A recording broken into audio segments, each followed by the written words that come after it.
السلام عليكم، مرحبا بكم، شرفتنا زيارتكم إلى هنا. أنا حجة الحنان كما سبق وعرفت من شعبة علوم تجريبية، أدرس بثانوية محمد بن تفتيفة هنا في الرامول. وأريد أن أقدم مقدمة بسيطة عن حياتي. أولا أنا الإعاقة تاعي ما كانتش إعاقة خلقية ولا خلقية، إنما كانت إعاقة بحادث مرور درناه في 2013، وكان عندي بزاف إصابات. كان عندي 7 سنوات ذاك الوقت. كنت طلعت من سنة أولى ابتدائي سنة ثانية ابتدائي، درناه في أوت، ودخلت من بعدك عادي مستشفى مصطفى باشا في الجزائر العاصمة. مكثت 3 شهور، وكانت معي والدتي الكريمة، بس الوالد كان مصاب وكانت تجي وتروح وإلى آخره. ومن بعد دخلنا الدخلة الدراسية، كنا نقعدوا نهار نروح ندير إدوكاسيون، وحشية نروح نقرا في الابتدائية باش تقنع طفل عنده 7 سنين. ما كانش كاين الوعي اللازم والنضج، ما كانش كاين. بالإمكان أني نتجاوز ونتقبل عادي، الحمد لله. كنت أتحصل دائما على المراتب 3 الأوائل، أو نقول 4، وسنة 5 بديت نتقلب للمرتبة الأولى في القسم تاعي، وتحصلت مرة على معدل 19/41، كان السنة الثانية متوسط. أنا المتحصلة على شهادة البكالوريا معدل 17/82، الأولى على مستوى ولادة الوليدة في ذوي الاحتياجات الخاصة، أو ذوي الهمم كما يسمينا السيد الرئيس عبد المجيد تبون. أولا التوكل على الله، والإيمان الدائم واليقين أنه وش كتب لك ربي تحجوزه. ثانيا لازم يكون دايما تحضير من قبل على حساب استيعاب التلميذ كيفاش يكون. إذا كان استيعاب بطيء لازم نقبل بزاف. أنا كان استيعابي متوسط إلى جيد. عندك صحة. ثم نقولوا هكا قبل امتحان ولا لازم نكون دايما نعاود الدروس تاوعي، لازم اجور، يعني ما كاش كيفاه نبحر كاش درس ولا. بالخصوص مادة الفلسفة لا تهمل، ماشي شهر تالي ما داك يروح يقبض لك مقالات ويبدا يحفظ فيها، خطأ جسيم. تحصلت على نقطة 19 في تاريخ الجغرافيا، وكان ذلك الفضل يعود لأستاذتي حجاج، نشكرها بالمناسبة. وكان الحفظ بالتأكيد وفهم المادة، نعيش مع المادة، سورتو التاريخ، علوم الطبيعة والحياة. نعم. تحصلت على نقطة 18 في الفيزيك، و18 في الرياضيات، و17 في 17.5 في علوم تجريبية. الله سبحانه وتعالى قال لنا باللي لازم طلب العلم فريضة على كل مسلم، هذا قول الرسول عليه الصلاة والسلام. العلم كاين العلم الدنيوي وما نهملوش العلم الأخروي واللي هو القرآن الكريم والتعرف على السنة النبوية. مؤخرا والحمد لله بفضل الله سبحانه وتعالى ثم بفضل الوالدين ختمت القرآن كاملا حفظا، كان يوم السبت 20 جويلية. هذا هو الفوز الكبير، انه ختمت القرآن. هذا هو الفوز الكبير، انه ختمت القرآن. لازم نتقبلوا شطان ربي، نقولوا الحمد لله دائما، خاطر كاين ناس اكثر منا.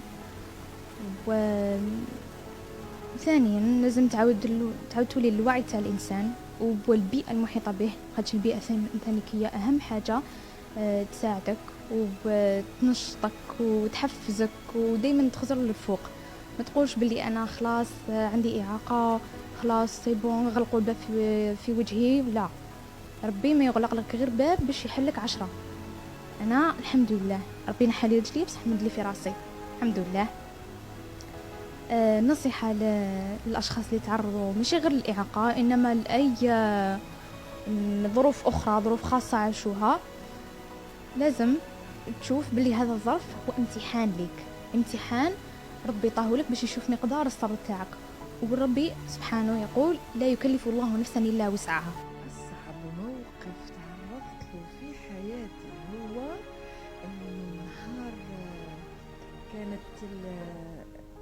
كان النهار اللي خرجت من المستشفى وجينا على البيت، وجاو الاطفال من الحي زياره لحنان. كي كملوا الزياره هما قالوا وداعا مع السلامه رانا حاطين. هي حاولت تنوض من مكانها ما قدرتش، ولات تصرخ بصوت عالي مرتفع: ماما وعلاش ما نقدرش نوض، ماما وعلاش ما نقدرش نوض. كان اصعب موقف جوزتو معاها، ما صدتش الجواب الشافي الكافي اللي نقدر نقنع طفله مولات 7 سنين. يعني صعب بزاف. صح اجهشتو بالبكاء لما اسكت خلاص. انا واش عملت؟ كان واجب عليا انه نعملو اني بكيت ومن بعد درت ليها قلت لها: حنان راكي تفهمي واش راهو يقول؟ قالت لي: نو مانيش نفهم. قلت لها: حنان راهو يقول انك راح تولي مقعده، ما تقدريش تعاودي توقفي على رجليك، عندك درك الدراسه ثم الدراسه. هما اصعب موقفين تعرضت لهم. اما فيما يخص في تربيه حنان فما شاء الله الملك الطاهر اللي يتمشى لك فوق الارض. الحمد لله، ادب، اخلاق، استيعاب. واجهت التحديات، واجهت الإعاقة، واجهت الصعاب، واجهت كل شيء وش كاين مقدر لربي، والحمد لله قدرت نتجاوزه بفضل الوالدين اللي سهروا علينا واللي شافوا اللي ما ينشاف على جالنا. كانت دمعة في عينيهم ويخبوها علينا، دايما يتظاهروا بالقوة قدامنا باش نقدروا نقواو ونواجهوا باش كاين في الحياة قدامنا. الشكر ليهم ويعود الفضل ليهم، والشكر لربي سبحانه أولا، نعم، ثم الوالدين. نشكركم ويعطيكم الصحة. قناة السلام دارت التفاتة طيبة باش دارت الحوار مع حنان ابنتي. حنان منذ الصغر، يعني كما يقول لك لا مثيل لها. هذه ماشي كما يقول لك الله يبارك، إرادة فولاذية منذ الابتدائي. بعد الحادث زادت هذيك الإرادة. كان كما يقول بعض الناس ولا بعض اللي يصرى لهم هذو لي زاكسيدون تصيبهم كما يقول لك عاودوا ولاو للور. بصح الحمد لله هي كما يقول لك زادت هذيك الإرادة. يعني حتى كما يقول لك في المرضى تاعها والإعاقة تاعها كانت عندها صعوبات، بصح الحمد لله كما يقول لك تجاوزتها. والحاجه اللي كما يقول لك نقولوا الشابه فيها ولا ما تقوليش ما كما يقولوا ما تكلفنيش، لا انا لا يمها.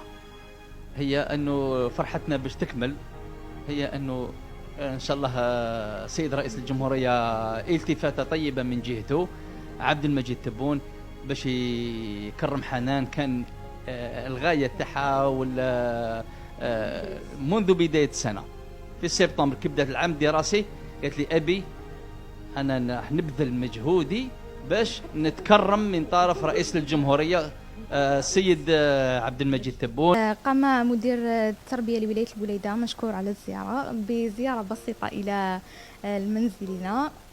قام بالمباركه وعطاني باقه زهور جميله، الشكر له. وكذا مكالمة هاتفية قام بها السيد مدير الشؤون الاجتماعية، الشكر له.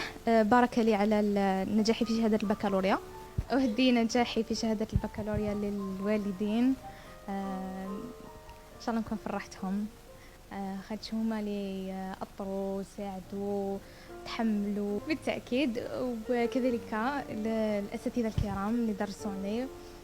تخصص لي نطمح ليه منذ الصغر نظرا للحالة تاعي هو تخصص الطب، ونكمل أعصاب، خاطش المشكل عندي هو في الأعصاب. يسمى أرى نفسي في مئزر أبيض وسماعات، وإن شاء الله نعاون مرضى ونفيد أشخاص اللي في مثل الحال تاعي ولا عاديين، وإن شاء الله إن شاء الله ربي يقدرني. إذا عام كومبلي وأنايا نتعب واجتهدت ونسهر ليالي ونشوفهم هما ثانيك الوالد كيفاش يرفدني ويقعد يحطني عنده ثانيك البعج، ثانيك الوالدة ثانيك تعاوني في أمور الخاصة، حنا ذوي الاحتياجات الخاصة. إذا نحتاج مرافقك قدامنا باش يعاوننا في صوالح اشياء بسيطه من عندك ما نقدرش نديرهم، صح غير ذاك عمرك هكايا والدنيا، مي بفضلهم هما وبفضل ربي وبفضلهم والحمد لله قدرت نحقق معدل مشرف هكذايا ويرفع الراس الحمد لله. رسالتي الآن موجهة إلى السيد عبد المجيد تبون السيد رئيس الجمهورية. رسالة موجهة من ابنتك تلميذة إحجاد حنان متحصلة على شهادة البكالوريا بمعدل 1788، شعبة علوم تجريبية، مقعدة على كرسي متحرك من فئة ذوي الهمم كما تسمينا أنت. طلب من ابنتك إلى ولي أمرها، أتمنى أن أحظى بفرصة لقائك وبتكريم من طرفك، وهذا كان أمنية من قلبي، إن شاء الله تكون تتحقق يا رب إن شاء الله. أملي أن أحظى بشرف لقياك وبفرصة تكريمك لي، ولك وسع النظر في ذلك. أتمنى أن تستجيب للطلب يا رب إن شاء الله يا رب. النظر في ذلك أتمنى أن تستجيب للطلب يا رب إن شاء الله يا رب.